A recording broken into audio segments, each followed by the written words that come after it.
All right, welcome back to our main stage. We have a wonderful session right now. This is called our Masterclass, and we're happy to have everyone here. I hope the roundtables went well. Dominick is joining us. And let me tell you, I've been chatting with him now a couple weeks before ahead of the event, and you are quite the retail guru. That's what I like. The retail media guru, right? We want to get that right. So I'm going to hand this over to you. I'm going to let you kind of do your thing, and we'll catch up after. Wow, how's everybody doing? How many do I have out here? I see 2, 4, 5, 6, 7, 8, 9, 10, 11, 12, 13, 14, 15, 16. I'm sorry? You want people to move up? Yeah, if you can move up. It feels awkward. Come It's a to these small center room, tables. Small group. You don't have to run away. And especially if you stay back, I will feel intimidated and I'll start to cry publicly. And that'll be awkward. And we don't want awkwardness in the situation. We see people coming in. No, but if you get close, I get to hear your voice and I get to feel the love. And that's all that matters. So again, how's everybody doing? Oh, you're my favorite right now. You're my favorite, whoever you are. You mean the world to me. You're special to me at this point. Oh, that's good. Okay, let's see. That's me. That's me. That worked. Okay, good. Okay, I'm going back one. Dominick Miserandino just left Retail Wire, so that's inaccurate for the moment. Well, we won't say anything about that. I've been in the dot-com world for what I like to say is my second Sweet 16 at this point, because I'm only 24 years old. You might not know. I'm a pretty young guy. I have founded the CelebrityCafe.com, which was the first online magazine, Inquisitor.com. I worked at quite a few dot-coms. During COVID, my backstory is I went insane and got bored, like a lot of us do. I started mentoring startups. Most of the startups I mentored was just because I wanted that experience of helping people through their problems. To make it more fun, I started mentoring in Spanish and Italian and French. I said to my wife, I'm like, this is like free lessons in Spanish, and I'll take it, I'll practice. What we're covering today, unlocking team potential, strategies for low turnover and high performance, how to get your team not to run away from you and feel awkward. That's my goal. So you got the happy intro and the pretty face. Do you like that slide so far? This is purely an icebreaker to see if you're all out there. I see I'm blinded by the light, so that's good. You could be a little louder than that. I know you. I've met you.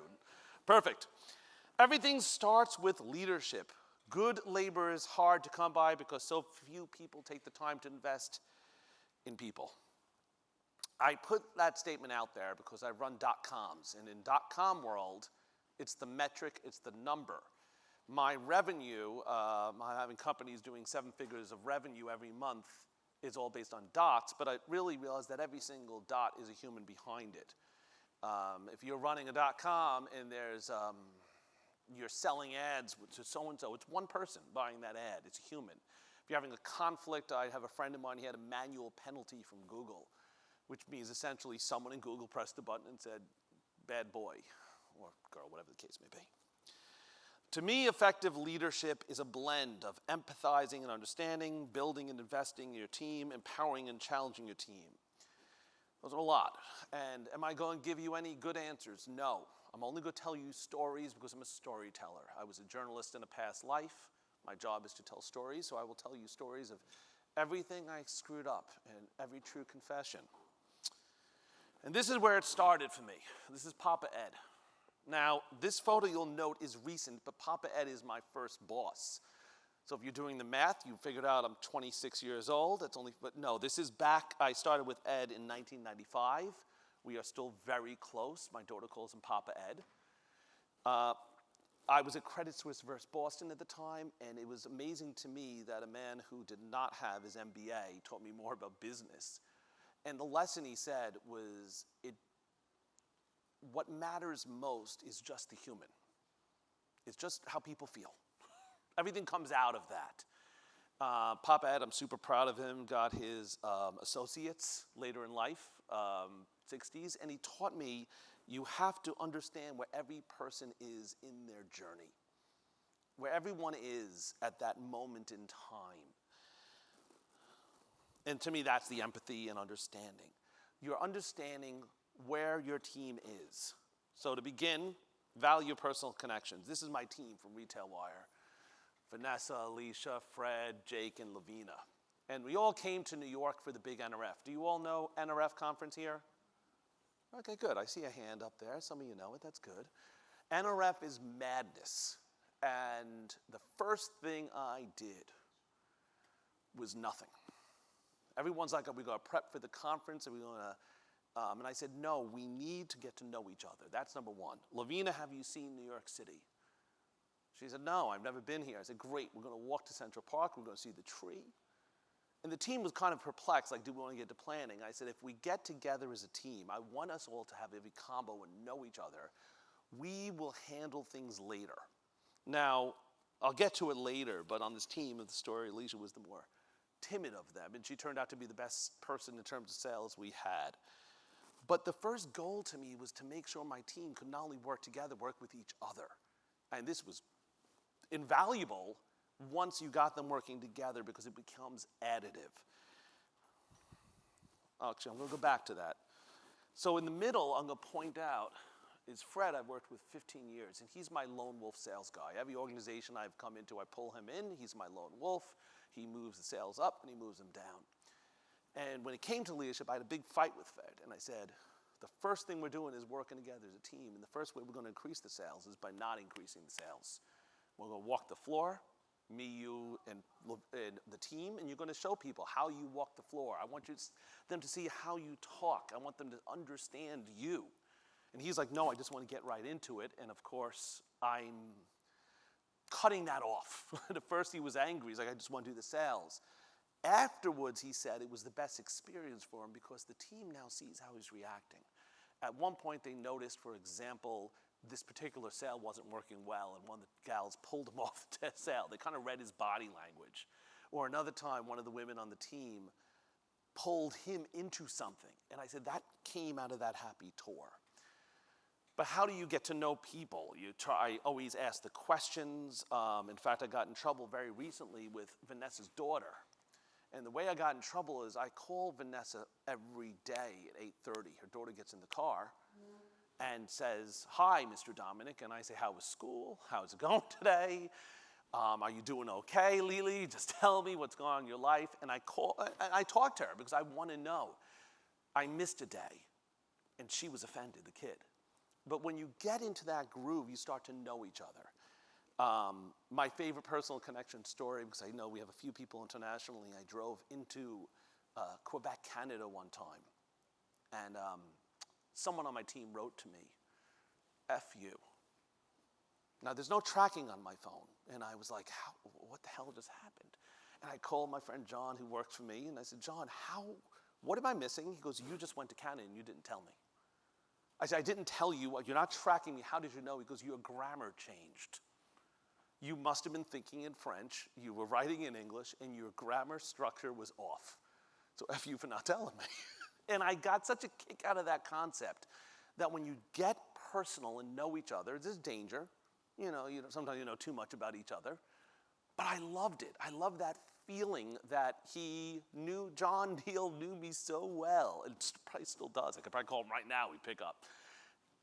Called him last week, and he did. And he knew immediately my grammar structure was off. And one of the tricks I try doing is the power of non-judgmental listening. Now, the reason you see a picture of my daughter is because that's me and my daughter, by the way.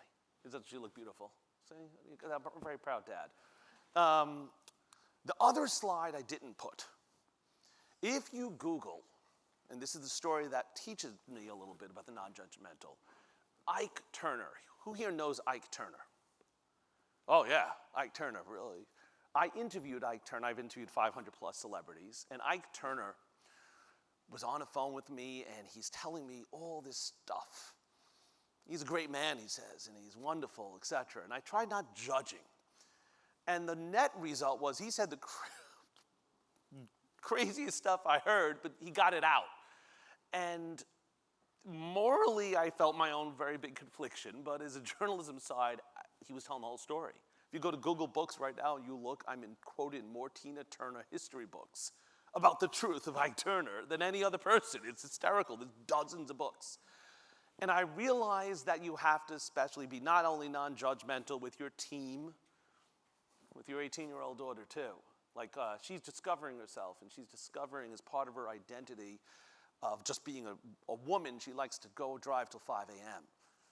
Now, I'm not going to find out where she's driven at 5 a.m. unless I could try to listen non-judgmentally, and I fail quite often at that task. Non-judgmental. I wrote building and investing in your team. Now, the first part of this all is that the team wrote this. This is me playing with the team. The team actually the one who wrote the speech for me. And I love that. I wrote, say, I'm doing a thing on leadership. Tell me what I've done right and tell me what I've done wrong. What I've done wrong, yell at me. And what I've done right, let's put in the speech. So the first part of that story, I say,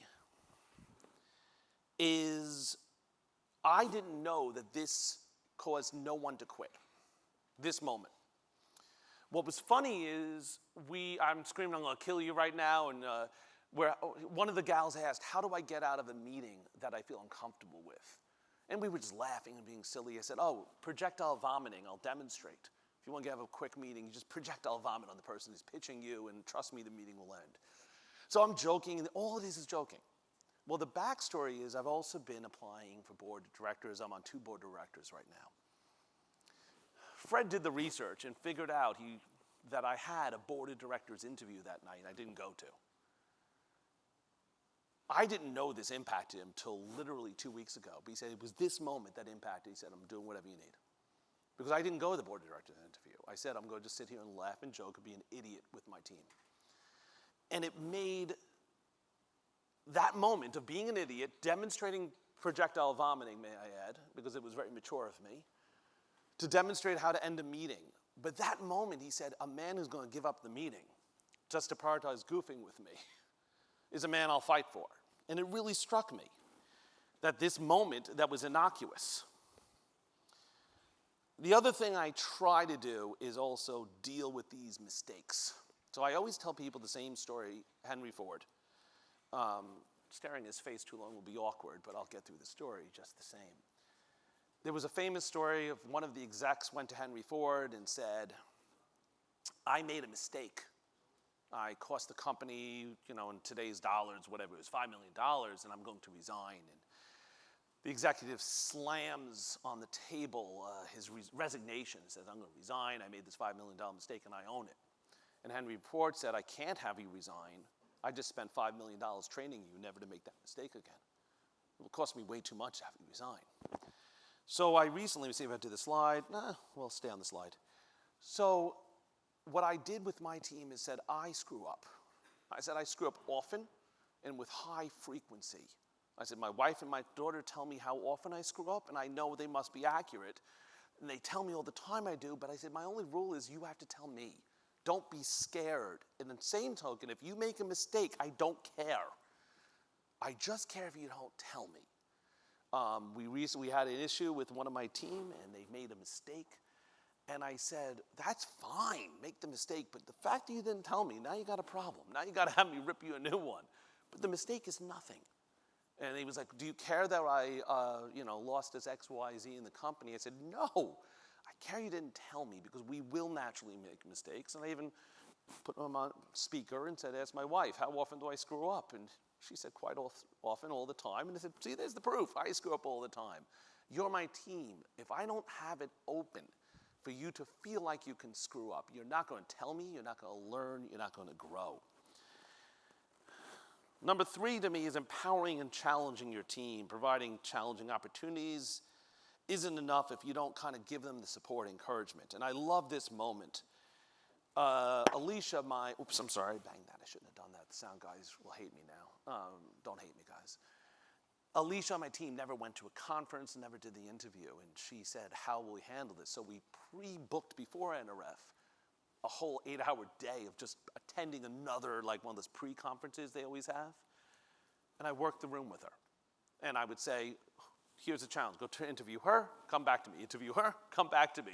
Interview her, come back. And I made it a crash course I listed out with her saying, I need you to, what do you feel uncomfortable with? She said, I'm uncomfortable talking to people. You can see she's clearly talking to people. What was funniest was the net result is Alicia actually got more sales interviews than anybody. She's editorial. She's not supposed to. But she was getting into it. It was a challenge to her now. It was a game. She knew with this game of trying and making mistakes and failing, and that's okay, she wanted to keep going. And it was actually worked out. She's been one of my most diehard supporters. It's been amazing of an emotional experience because we did this trial together. And we said, we're going to do it. In fact, the last moment we were there at this particular conference, there was a rather big celebrity there, and she's like, I really want to talk to them. And I said, I understand the intimidation. I said, there's two ways we can deal with this intimidation is find the best intro, or I said, we could do this. And I walked right in and said, I'm Dominick Miserandino. Let's talk. This is Alicia. You guys need to hit it off. And I literally did that, and we just talked and handled the whole thing. Find what makes people passionate is the other one. Each of the team, I know what makes them happy. I interview them about that. I don't care their background in terms of have you done this or this. I want to know what motivates you as a person. So I'm pointing to my guinea pig team, so to speak, and Jake really just wanted to learn more about sales, and then Vanessa just likes to feel she has it together, you know, and she likes having control, not control, we all like control in the world, but like just feeling it all together. And Fred is like that smooth talker, if you will, and he knows how to get the message across. Alicia just wants to feel like she's doing her best, and Lavina just loves everybody. She's happy and the biggest ball of energy. But I wouldn't have got that information. And then once you have that information, you know what motivates. When someone is motivated, they go above and beyond. So there was one company many moons ago I worked with, and I got a call from the board directors after, and they said our productivity dropped when you stopped being involved with us, dropped by about 50%, literally. And I said, yeah, I could see it, because they're not doing it for love anymore. See, people work for love. They work because they're happy, or self-actualization, or whatever your currency is. For me, I don't deny, my currency is connecting with people. Some of you guys I even had conversations with, I just met. That's my currency, and I try identifying, this is my team. This is a little bit of the currency. This is what makes them tick. And numbers might define business success, but it's the people behind it, which speaks to the point I gave before about the 50%. I realized this is the best part of this story, and I screwed up. I gave them the old slides. I'm going to tell you. The other thing in this mix was what made this conference for us the most, by far, successful. We went to check in the hotel right in Times Square, and we go there, and there's water leaking in the lobby, raw sewage. Now, if you don't know, that's a negative for a hotel quality. We have to get up at 6 a.m. to do the breakfast. And this is 9:30 p.m. And the hotel said, we might get running water. We might not. We'll deal with it. And immediately I look at the team and get into action. First thing is I'm upset. They'll call me angry dad at this point. I guess I look a little bit like a dad, but I'm not going to deny that now. And I said, let's get on the phone, and we started calling the nearby hotels. The photo I should have pulled up, which was my favorite moment, we get to the next hotel. The woman's online, and the woman Holiday Inn Express, we're trying to check them all in, and I'm racing to check. She said, I'm sorry, I can't check anyone in because the people up front, they're not from America. They're from Marseille, France, and I can't check them in. I said, ce n'est pas un problème, je peux travailler ici.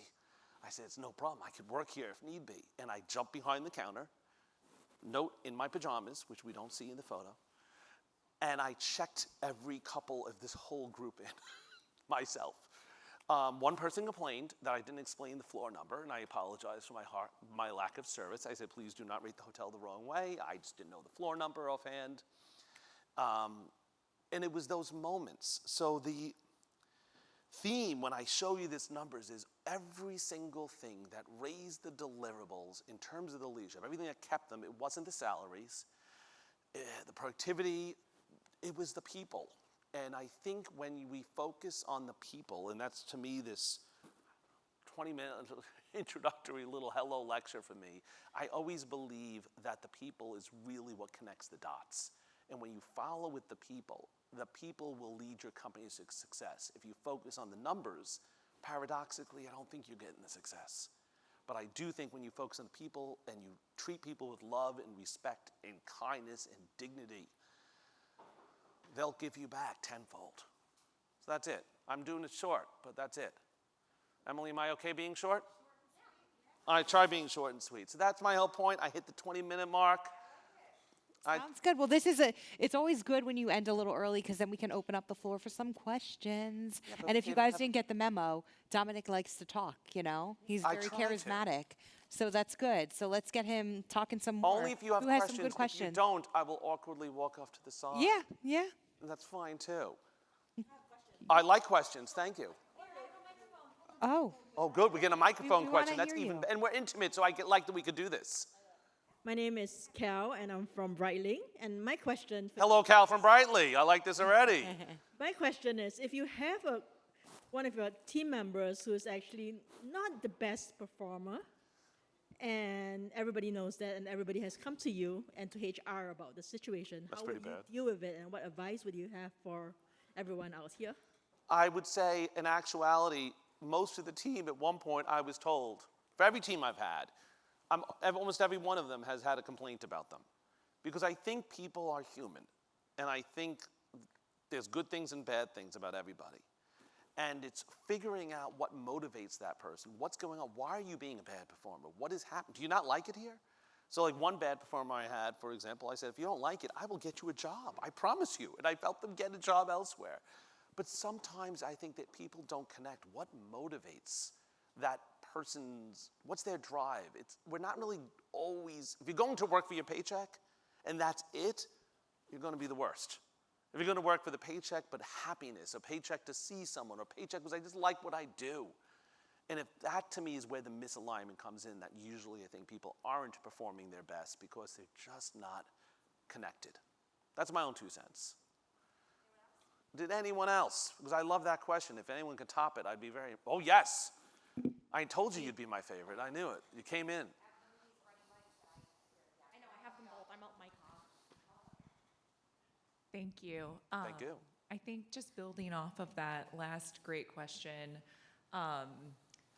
do you have some like examples of questions that really get into what motivates your people? I have 2 Like 3 or questions. 4 yeah, two, 3. Yeah, I love that because actually Vanessa asked me that before. She said she's trying to figure out how to get her daughter to talk. Now I talked a lot and I talked quicker than I normally do because I never met you all, so I was possibly a little more nervous. And this is the first trick was just the space, the pause I'm doing now. I call Vanessa every day and I say, talk to me. And I leave it. Now, once she caught on to the trick, she got pissed at me, but she started doing it with her own daughter. Just talk to me. Tell me what is happening. The other thing I do in every meeting, I say, nobody is contradicting me. I say this, I say, nobody's giving me a counterpoint. And I know for the record I screw up. Now, one of you better have the cojones to tell me how I've screwed up. And I will go around the room, I'll force it, because I want to hear that feedback. Where is my idea wrong? I say, if you can't beat the hell out of that idea for me, I've screwed up. I've not given you the space to make you comfortable to speak. But the word space is giving the space, and people say, hold the space for. It's giving that pause and that space, say, who are you? And talk to me and tell me. But also the freedom of saying, you will disagree with me. And if you don't, I'm angry. So I always end it with, where am I wrong in this idea? Tell me where it's, and mind you, I also don't do it perfect. I think that's why I actually work, is the last bit is, I'm always working because I love interacting with people. And I love saying, how do I deal with this guy or that? Or one of the things, the third, which is kind of the third one I gave Jake the sales kid, I said, I need you to collect people when you go sell. He said, what do you mean collect? Find me someone aggressive that you learn to sell to, or someone boring, or someone nerdy, or someone quiet, and get me every archetype. Learn to work with people. And with managing people, there is no right answer. It's just trying to connect. And sometimes I don't, and I fail, and I feel bad about it. And actually, that on the third point, I've done that. I went for a meeting with someone recently and just said, I'm not figuring out. What am I doing wrong that I'm not understanding what motivates you? Or what am I doing wrong that you're not even comfortable enough to tell me? Not you, it's me. I'm doing something wrong here. No, when I do that with my daughter, she has a list of what I've done wrong, and she has it, I think, spreadsheet format. But generally speaking, I think it's inviting that. And that's not easy, but I think putting it out there makes it easy. Do we have any other thoughts or Any other questions? questions? Yes, in Ooh, the middle, we're front getting in a and roll. center. I feel pretty good now. Hi, my name is Paula. I'm from Napa Airports. My question is, I know there's a lot of people that have or that are challenged to develop that bond with their team. Thankfully, I don't, but how do you make sure that you still maintain that level of leadership while also maintaining that relationship? Because at one point, you are still their leader. And like I said to my kids, I'm still your mom. And sometimes I have to be the mean mom. So sometimes I have to put my foot down as a boss. Oh, I love this. So it's a fine balance. Yes. So talk to me about that. No, and I love that because it is part of the human dynamic is just that. You're bringing up the concept of being a mom, but also a boss. Two separate worlds, but there's a parallel there. And I gave the example before of, we were joking about the projectile vomiting, which is obviously not a good method to stop a conversation. But that was the leadership moment. And that actually taught me, and this is me learning much later in my career, I was very insecure because I thought, am I joking too far? Am I joking too much? Will they see? And I think it's the actions. Your daughter, or daughter I assume, right? Sons. They'll see when mom wakes up at 4 a.m. to bring them home from the party, and they'll see that action. When they see that mom helps you prepare for this event, or your team sees you say, we have a deadline tomorrow. Who needs my help to get this deadline done? They'll see that action. In the parallel of being a parent and being a leader and being a person in humanity, people see the action. I think they feel the emotion is where the connection is, and they see the action seeing. So one of the other things I try doing is, and they know I pick up the phone for them constantly. And my favorite moment, it was they didn't know I was in a conference, like one of these kind of things. It was a one-off, and I didn't pick up the phone for an hour. And the team freaked out. Dominick always there to answer my questions. He always picks up the phone. He's picked up during video call. Is he okay? One of them called my wife and said, is he okay? Something must be wrong. So I think they were used to that pattern of being there and being that, but then the emotion is what connected the dot. And your children, probably the same thing. They know mom loves me, but mom's also going to set that pattern up of being there for me too. You know, I think those are the two of leadership versus emotion. But that's always a balance and something I screw up quite often, every day. Great. I'm actually, I disciplined my 2-year-old for the first time, like this week, like really disciplined her by like saying no in a mean, like intense voice, and it worked. It worked. So Yeah. sometimes you got to have that strength, and you know. You have to jump in and Yeah, screw it in life. absolutely. Oh, wow, this is awesome. I got another question. Yeah, I I feel think, great. yeah, we have time. Hi Absolutely. there, my name's Vedette, and Pleasure to meet you. likewise. And today it seems increasingly difficult to find good talent, let alone loyal talent, right? But you've figured that out. What do hope. you believe you're doing differently in your recruiting strategy? I look at the person, not the LinkedIn, first. I talk to them. I had a conversation today with someone who might remain nameless, and I didn't look at the background. I'm like, oh, I like him. I could have looked at the background and checked the box, so to speak.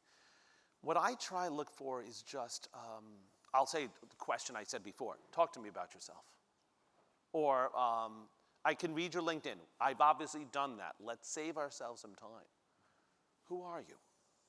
What makes you happy? What drives you? Why do you want to work? We all know you want the paycheck, but what makes you want to work here? Like if I'm meeting you now, I'd say, well, what do you enjoy about your job? You know, real question, what do you enjoy about your job? I love the people. So you're a people person. What about connecting with people makes a difference to you? Why do you love the people you work with, or do you like just connecting with them? I love the people I work with. I can be myself. So you feel comfortable and almost at home in a way. Yes. And to me, that's what I try to do. This is a micro example. We're talking 4 seconds. I say, why do you do it? I love the people. Do you just like connecting with people in general? You can go to this local bar in the corner. No, I like these people. I really feel comfortable. So you feel comfortable? Comfort, home. Do you feel like you're at home? Yeah, a little bit. In a way, though, those questions get me to the core. And I'm talking to you, I'm thinking, I wouldn't want to rock your boat. If you were in my organization, I'm like, let her be happy. This is her home. And you're going to stay at work in your home. In your case, you might get there early. You might like, oh my God, someone's sick today. What's wrong? Let me check in. Your motivation is that connection. And I'm always trying to figure that out. And the other thing, when I did the celebrity interviews, the trick I always taught people was, people always, when they interview celebrities, they do the same 10 questions, which always sucks. Like, what's your favorite movie? What was the inspiration behind this movie? You could see it and everything. And I say you cannot go linear, meaning what's your favorite sports team? What's your favorite movie? What's your horoscope? What's the color blue? I always work down in my questions. So with you, I was like, well, you like the people, but is it the connection, or is it just like, I like people, I'm a lonely person, I like people? No, I like the connection. What about the connection? Is the home, does it feel, and I reaffirm, does it feel like home? Yeah, it does feel like a home feeling, even though it's not home. And possibly you go to work and you might, I'm guessing, you might feel that's at least stable. But when I get home with my home, sometimes they drive me nuts. And then the work maybe is that balance to your life, which can happen for people. But you have to dig down into the roots and pull it out from the roots. Do I have any more? Because I know I officially went over, but this is the most fun. What this session is for, take any I questions love this you may because have. I love having please. these conversations. So this truly means so much to me to hear any of these questions. And if not, that's okay. Then we'll tell a joke, and then we'll get off, and it'll be fine. Oh, here. Awesome. Hi, I'm Crystal from Brooks. Hello, Crystal from Brooks. I was just wondering, what is your feeling about the impact of companies getting rid of their DEI programs? I had this conversation because, thank God, a friend of mine, Albert, just invited me to be on his board for a DEI, and he said, my primary concern is, I gave him these 2 examples. I said, as a man, I can't dress myself. I don't know if who's married. Once you get married as a man, you cannot dress yourself. It just happens. Like, I'm very fortunate. My wife will tell me what to wear, where to wear, and she'll even sometimes, she's taken photos. This is what you're wearing. So I'm allowed to wear this on stage. And I say that because, while it's humorous, we all can relate to it. For me, it's different perspectives. I do not have a woman's perspective. I love, with my team, hearing Alicia speak about that editorial perspective. Vanessa's very organizational. I love each of them bringing their skills. And to me, DEI is just that. You're bringing your own life experiences, your own skills. I would lose my mind if I was on any singular team of whatever that monolith may be. I don't care. I want to have someone say this argument. The other one I always bring up is, does anyone here speak German? Of course you do. How do you say bridge in German? Bridge. Do you remember the word for bridge? No. The word for, if you all know, in European languages, there's always masculine and feminine. Germans, I believe it's a masculine for a bridge. And if you ask a German about a bridge, generally they will describe it as strong and masculine type traits. But in Italian and Spanish, different. They will describe it now with beautiful and elegant. But you need to make the best bridge to have that perspective of both the masculine and the feminine, and the person from Germany versus Italy, and the person from here to there. You want to have a diversity of perspective. So to me, DEI is, I don't get it. I want to have a team of qualified people from diverse backgrounds. To me, that just is logical in business to allow a team to have diverse points of view and create something better. Was that a good enough answer? Because if it was terrible, you can tell me. I'm okay with it. Well, just tell me behind when we're out there and I won't notice. Do we have anyone else? I love it. I feel good now. No, everyone wants to hear you. We believe in you. Okay. My name is Abral, and I'd like to hear from you, how do you feel that you have your own expectation but the people don't? And how do you respect them or allow them to be what they are? No? That is such a good question and so true, and what makes parenting so hard. Parenting and leading, because everything I think your child, and everyone's going through their own experience. And it is tough because you have to figure out what is your expectation? What is ours? I've had this recently where I said, what is your expectation to the team? And they were like, I believe ABC. And you have to align those. But it's almost the same as my daughter, who's 18, I really throw her under the bus right now. She wants that feeling of independence, which every 18-year-old does. I just want to be able to go to bed at night and not hear a party at 1 in the morning in my living room. That's my expectation. They're different expectations. And I try to say, here's what you feel and here's what I feel, and how do we feel each other in the middle? How do we connect that? But I think that's the natural human experience. And that's, to me, why I actually love working on teams, and I love leadership, and I love connecting, because it's such a fun thing to why you do what you do, and then what's your expectation, and how do I match it to what we need, and how do I get everyone to buy into this one new expectation. But that also I love, the second leadership changes, now you got 5 people going, whoa, we feel differently. That's why it always breaks, and I think the trouble is a different question when you have a new leader. He has to figure out how they were all working. You can't just go in and say, you all thought we're working this way, and I'm going to walk this way. But you have to get the team to sway into where you are, and that so often doesn't happen. Leadership is not just like parenting, stamping your foot, and someone's going to hear you. It's influencing, saying, hey, you're here, I'm there. And actually, I left that out of my slides. One of my favorite things I tell people, I had a fight with the board director, and I said, this is the team, they're doing great. I would say I rate them at least so far B+ to B-. And they said, that's not good. I said, no, that's awesome. I'm getting them in the right direction. They're consistent. I'd rather them try with a B than know it and feel that they did it themselves.